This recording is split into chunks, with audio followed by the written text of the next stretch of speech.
వందే మాత్రం. నేను మీ journalist Navata. Welcome to our political. భారత గగనతల రక్షణ వ్యవస్థను సరికొత్త శిఖరాలకు తీసుకెళ్లేందుకు కేంద్ర ప్రభుత్వం వ్యూహాత్మక అడుగులు వేస్తోంది. సరిహద్దుల్లో శత్రు దేశాల కదలికలకు అడ్డుకట్ట వేస్తూ భారత వైమానిక దళాన్ని ప్రపంచంలోనే అత్యంత శక్తివంతమైన దళంగా మార్చేందుకు మెగా ప్లాన్ సిద్ధమైంది. ఎప్పటి నుంచో రక్షణ రంగంలో ఆసక్తి రేపుతున్న 114 multi role fighter aircraft ప్రాజెక్టుపై ఎట్టకేలకు ఒక స్పష్టత వచ్చేసింది. ఈ భారీ డీల్లో భారత్ మరోసారి ఫ్రాన్స్ కి చెందిన రఫేల్ యుద్ధ విమానాల వైపు మొగ్గు చూపుతోంది. భారత వైమానిక దళంలో పాతబడిపోయిన యుద్ధ విమానాలను దశల వారీగా ఉపసంహరిస్తుండటంతో ఏర్పడిన లోటును భర్తీ చేయడం రక్షణ శాఖకు అత్యవసరంగా మారింది. ఈ నేపథ్యంలోనే 114 అత్యాధునిక యుద్ధ విమానాలను సేకరించాలనే ప్రతిపాదన ఎంతో కాలంగా పరిశీలనలో ఉంది. తాజా సమాచారం ప్రకారం ఈ 114 ఫైటర్ జెట్ల కొనుగోలు ప్రక్రియను అధికారికంగా ముందుకు తీసుకెళ్లేందుకు అవసరమైన లెటర్ ఆఫ్ రిక్వెస్ట్ సిద్ధమైనట్లు తెలుస్తోంది. దీని ద్వారా భారత్ ఫ్రాన్స్ ప్రభుత్వంతో నేరుగా చర్చలు జరపనుంది. గ్లోబల్ రేసులో అమెరికా, స్వీడన్, రష్యా దేశాల విమానాలు ఉన్నప్పటికీ భారత రక్షణ అవసరాలకు, వ్యూహాలకు రఫేల్ విమానాలే అత్యంత అనుకూలమైనవని వైమానిక దళం స్పష్టమైన అభిప్రాయాన్ని వ్యక్తం చేసింది. ఈ రక్షణ రంగానికి సంబంధించిన భారీ డీల్ త్వరలోనే ఒక కొలిక్కి వచ్చే అవకాశం కనిపిస్తుంది. వచ్చే జూన్ నెలలో భారత ప్రధానమంత్రి నరేంద్ర మోదీ ఫ్రాన్స్ లో పర్యటించనున్నారు.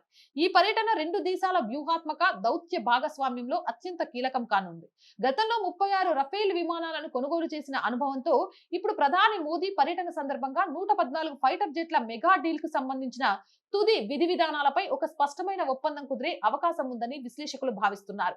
ఈ పర్యటనతో భారత సైనిక బలానికి మరింత ఊపురానుంది. భారత్ మరోసారి రైఫల్ వైపు మొగ్గు చూపడానికి బలమైన కారణం గతంలో యుద్ధ ప్రాతిపదికన చేపట్టిన ఆపరేషన్లలో ఈ జెట్లు చూపిన అద్భుతమైన ప్రతిభే. రక్షణ రంగ వ్యూహాలలో అత్యంత రహస్యంగా, ప్రతిష్టాత్మకంగా చేపట్టిన ఆపరేషన్ సింధూర్ లో రైఫిల్ జెట్లు కీలక పాత్ర పోషించాయి. సరిహద్దుల్లో శత్రువుల కదలికలను ముందే పసిగట్టడం, అత్యంత ఎత్తైన పర్వత ప్రాంతాల్లో కూడా క్లిష్టమైన వాతావరణాన్ని తట్టుకొని నిలబడటంలో రైఫిల్ తన రికార్డును నిరూపించుకుంది. ముఖ్యంగా పాకిస్తాన్ సరిహద్దుల్లో ఉద్రిక్తతలు తలెత్తినప్పుడు శత్రు దేశపు రాడర్ల కన్నుగప్పి వారి భూభాగంలోకి చొచ్చుకుపోవడంలోనూ, లూప్ హోల్స్ ను సృష్టించడంలోనూ రఫేల్ సక్సెస్ అయింది. పాకిస్తాన్ వద్ద ఉన్న F-16 వంటి అధునాతన విమానాలకు సైతం రఫేల్ గాల్లోనే గట్టి సవాల్ విసిరింది. రఫేల్ లో ఉండే లాంగ్ రేంజ్ రాడర్లు, ఎలక్ట్రానిక్ వార్ఫేర్ సూట్లు శత్రువుల విమానాలు మన వైపు రాకుండానే వాటిని వణికించాయి. ఈ ట్రాక్ రికార్డే భారత్ కు రఫేల్ పై కొండంత నమ్మకాన్ని కలిగించింది. రక్షణ రంగంలో ఏదైనా విదేశీ యుద్ధ విమానాన్ని కొనుగోలు చేసేటప్పుడు ఆ విమానానికి సంబంధించిన సోర్స్ కోడ్ ను కూడా ఇవ్వాలని కొనుగోలు చేసే దేశం డిమాండ్ చేస్తుంది. సోర్స్ కోడ్ అనేది ఆ విమానంలోని కంప్యూటర్ల వ్యవస్థలు, రాడార్లు, ఆయుధ సంపత్తిని నియంత్రించే ఒక సాఫ్ట్వేర్ కోర్ ప్రోగ్రామ్. ఒకవేళ విమానాన్ని తయారు చేసిన దేశం ఆ సోర్స్ కోడ్ ని ఇస్తే, కొనుగోలు చేసిన దేశం తన సొంత అవసరాలకు అనుగుణంగా విమానంలోని సాఫ్ట్వేర్ ని మార్చుకోవచ్చు. అయితే ఫ్రాన్స్ దేశపు దసాల్ట్స్ ఏవియేషన్ సంస్థ రఫేల్ విమానానికి సంబంధించిన పూర్తి సోర్స్ కోడ్ ని భారత్ కి ఇచ్చేందుకు నిరాకరించింది. సాధారణంగా ఏ దేశమైనా తమ మేధో సంపత్తిని, సాంకేతిక రహస్యాలను బయటకు ఇవ్వదు. మరి సోర్స్ కోడ్ ఇవ్వకపోయినా భారత్ ఎందుకు రఫేల్ ని కోరుకుంటుంది? ఇప్పటికే 36 రఫేల్ విమానాలు భారత వైమానిక దళంలో విజయవంతంగా సేవలందిస్తున్నాయి. వీటి కోసం అంబాలా, హసీమారా బేస్లలో రన్వేలు, హ్యాంగర్లు, మెయింటెనెన్స్ సెంటర్లు, పైలట్ శిక్షణ, మౌలిక సదుపాయాలు ఇప్పటికే సిద్ధంగా ఉన్నాయి. కొత్త రకం విమానాలను కొంటే మళ్లీ వేల కోట్ల ఖర్చు చేసి కొత్త ఇన్ఫ్రాస్ట్రక్చర్ నిర్మించాలి. రఫేల్ అయితే ఆ అదనపు ఖర్చు తప్పుతుంది. సోర్స్ కోడ్ ఇవ్వడానికి ఫ్రాన్స్ ఒప్పుకోనప్పటికీ భారత్ ఒక సరికొత్త స్మార్ట్ వ్యూహాన్ని తెరపైకి తెచ్చింది. అదే ఇంటర్ఫేస్ కంట్రోల్ డాక్యుమెంట్స్. ప్రస్తుతం భారత్, ఫ్రాన్స్ మధ్య ఈ డాక్యుమెంట్ల కోసమే ప్రధానంగా చర్చలు జరుగుతున్నాయి.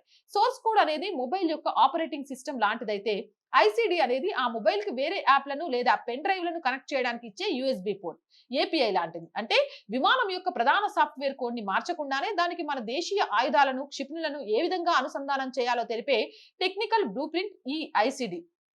ఆత్మ నిర్భర్ భారత్ లో భాగంగా తన స్వదేశీ ఆయుధ సంపత్తిని విపరీతంగా పెంచుకుంటోంది. మనం విదేశీ విమానాలను కొంటున్నప్పటికీ వాటిల్లో వాడే క్షిపణులు మాత్రం మన దేశీయ టెక్నాలజీతో తయారైనవి ఉండాలని భారత్ కోరుకుంటుంది. ఒకవేళ ఫ్రాన్స్ గనుక ఈ ఇంటర్ఫేస్ కంట్రోల్ డాక్యుమెంట్స్ అందిస్తే, రఫేల్ ప్రధాన సోర్స్ కోడ్ తో పని లేకుండానే భారత శాస్త్రవేత్తలు మన సొంత క్షిపణులను రఫేల్ విమానానికి సులువుగా అమర్చవచ్చు.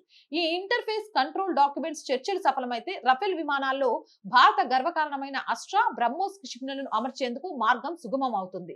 భారత సరిహద్దుల్లో చైనా, పాకిస్తాన్ దేశాల నుంచి ముప్పు పొంచి ఉన్న వేళ భారత వైమానిక దళాన్ని అజేయమైన శక్తిగా మార్చడం అత్యంత అవసరం. 114 ఫైటర్ జెట్ల కొనుగోలులో రఫేల్ వైపు భారత్ చూపు పెట్టడం అనేది రక్షణ వ్యూహాలలో ఒక మాస్టర్ స్ట్రోక్. గతంలో ఆపరేషన్ సింధూర్ మరియు పాక్ సరిహద్దుల్లో తన నమ్మకత్వాన్ని నిరూపించుకున్న రఫేల్ ఇప్పుడు సరికొత్తగా ఐసిడి ఒప్పందంతో భారతీయ ఆయుధాలను ధరించబోతోంది.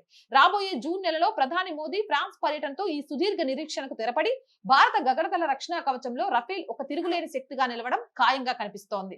ఏదేమైనా ఇలాంటివి భారతదేశానికి ఇప్పుడు చాలా అవసరం. మీరేమంటారు? మీ అభిప్రాయం ఏంటి? కామెంట్ చేయండి. Jai Hind, Jai Bharat. And more videos కోసం our group of channels, our voice, our political, our Sanskriti channels ని వెంటనే సబ్స్క్రైబ్ చేయండి. కంటెంట్ బాగుంది అనిపిస్తే లైక్ చేయండి, షేర్ చేయండి, మీ అభిప్రాయాన్ని కామెంట్ చేయండి. అండ్ ఆర్థికంగా ఆర్ వాయిస్ కి చేతగా నిలవండి.